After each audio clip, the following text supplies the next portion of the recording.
Усім привіт! І сьогодні буде відео про всі мої свічі. Саморобні або не саморобні. Коротше, всі мої свічі. І я зараз вам всіх покажу. Ось всі мої свічі.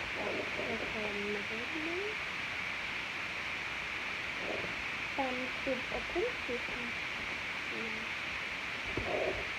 І там, може дивитися на пересиланий канал і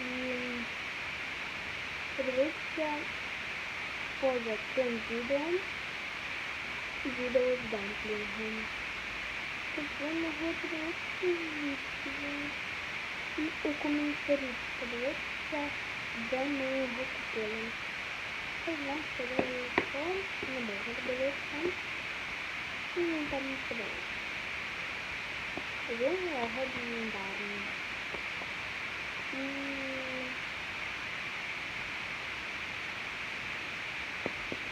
Це справжній дамплінг.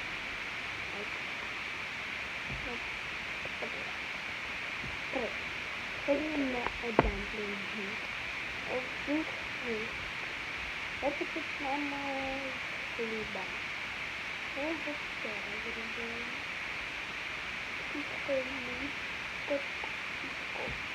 Типу окорок.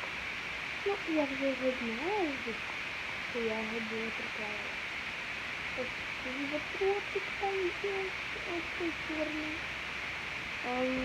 Це можна і все, коротше. І там